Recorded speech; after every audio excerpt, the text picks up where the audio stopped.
Platform Masters has undergone quite a bit of changing recently, and one of the changes, if you're looking up, are the clouds. Just look how richly detailed this is, and this, and especially this. My goodness, that looks so realistic and natural, compared to at least what they were anyway. That is a drastic improvement. However, there are some issues that I still need to resolve. For example, if you're looking up at that high contrast area, like, gotta get them out of the clouds first. This here, see the huge contrast here? Well, that's the cloud deck as I call it. I have two solutions for that though. The first and easiest is to use the system the ground uses, which the 12 channels and the such, you know.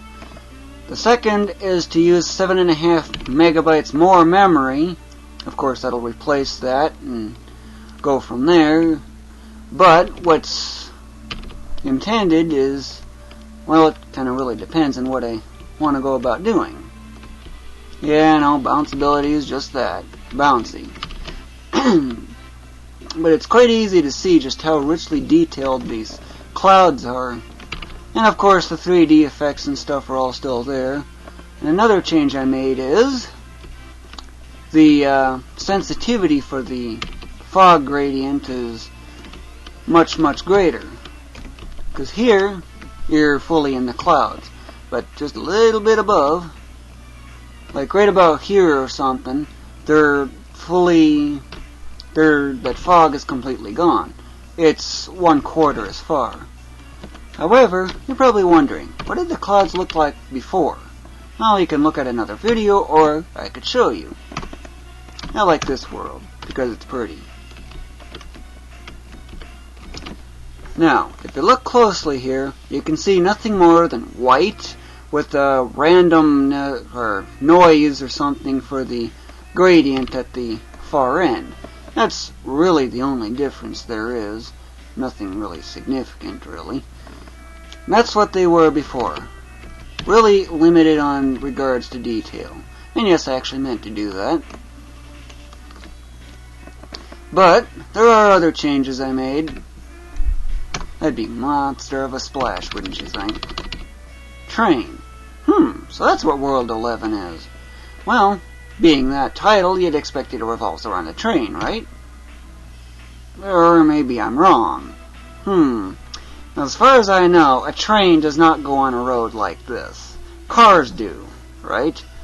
So, By the way, everything zips by 192 miles an hour. I got bored at the time. When I was working on this world, I got bored of working on this world shortly after, and thus I didn't get the train or the traffic added in, at least for the program, as far as the programming goes. But one thing that I really need to improve on are these trees here. What do I need to improve on? Well, if you look at them real closely, the tree trunks, not bad. This part, horrible. I just took them off a Kevrin forest. What I need are 4 varieties of trees with a height of at least 512 pixels. Now, there's a problem with doing this kind of stuff. The problem? Well, I have not a clue as to how to draw trees. Let's see, where is that platform at? You're around here somewhere. There you are. And in this world, if you fall onto the ground, you actually lose a life. Well, actually, it's tracks that are suspended 64 pixels above the ground. Originally, it was the kind of tracks that used the ties and stuff like that. But, well, I rejected that because in the year 2073, I don't think those kinds of trains are going to be all that common anymore. So, what I did instead, close, but I was trying to see how close I can get to that. But anyway, I'm now going with a maglev train.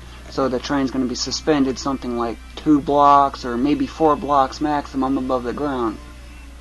1 block, by the way, in case you're not familiar with my terminology, is 1 block is 4.7 feet roughly. But what I wanted to show you was the upper areas, just as you saw there. Whoa. Whoa, he's still going horizontal. That's interesting. It's because he had so much speed on that horizontal axis. But anyway, another change that I made was the Sentis Mountains. After all, the train does come from the mountains. Well, you're going from the mountains out to the train. But what the difference is, this here.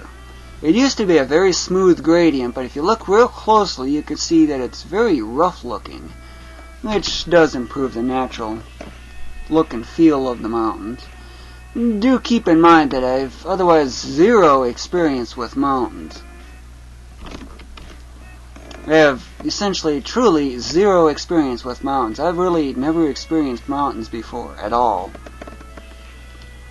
Just to give you an idea, think about this point here and upwards, up to the peak that is. That's basically about the highest hills that I've really ever experienced. Other than TV and such, I really have no experience at all with mountains. So I'm kind of more guessing at that, at least. But just given various data that's present, it's pretty easy to find out just what there is. Fallout. Yep, there is no bottom to this world at all. No bottom whatsoever. So, seeing how these clouds are behaving so 3D-like as they are, you're probably wondering, now how did I go about making these clouds so richly detailed and 3D-like and the such? Well, that's what I'm going to show you in the next part of this video. But here in the mountains, well, this is actually the lowest point you can get to here, but so how did I get these clouds with the 3D effects as richly detailed as this? Well, I'm going to show you just how you do it. Now that you've seen what the clouds and stuff look like and how they're so 3D and stuff, I'll actually show you just how I go about making the clouds, in real time too. Of course with parts and stuff cut out, but the GIMP. Yep, images, that's what my program is gonna be. You'd think I'd use new, but no. Why? Let's see. I need to open this. You might be noticing here I got a lot of files here, of course. Like here it goes to 15, but here it only 13. That's because I haven't processed the low, and I was just doing the medium. But what I need to do first, before anything, since I'm using this as a template, and I need the high density clouds, and then some. I really need them. Then I get the window position.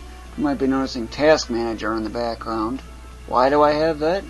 Every now and then, just kind of random though, whenever I use this program's menus, it goes into an infinite loop and just out of nowhere I'm unable to do anything. But there's a few things I need to explain first. Yeah, scaling grid, but I'll get to that later. These are my notes. This is why I wanted to use this as my template.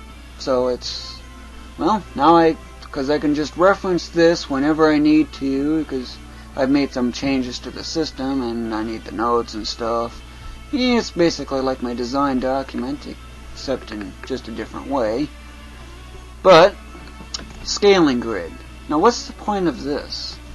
Well, every mark on here, I'll raise the contrast. Let's see here. I'll use that. And I'll jack that up to the max. Each mark here represents 16 on the scaling. I'll demonstrate with this, for example. This is what the clouds look like. And yeah, there's no perspective effects or anything like that. It's like everything here is all the same size and stuff, nothing special. The 3D effects will come quite a bit later, actually. I believe that's stage 4 of the process, out of 5. But what I need to do is, well, each pixel on the vertical on here represents a scaling of 1/4. Scaling? So you might be wondering what scaling is. Well, it's actually the relative size and distance of an object. Double the scaling, an object will be twice as far, but also appear to move half as fast. Because each pixel, pixels times scaling equals coordinate units. That's what this whole game runs on. But these here mark 16s. Like this is 16, that's 32, 48, 64, and these are the big ones. And you might be noticing how it goes clear out to what appears to be 256, right? Well, that's what it is. The clouds, Maine.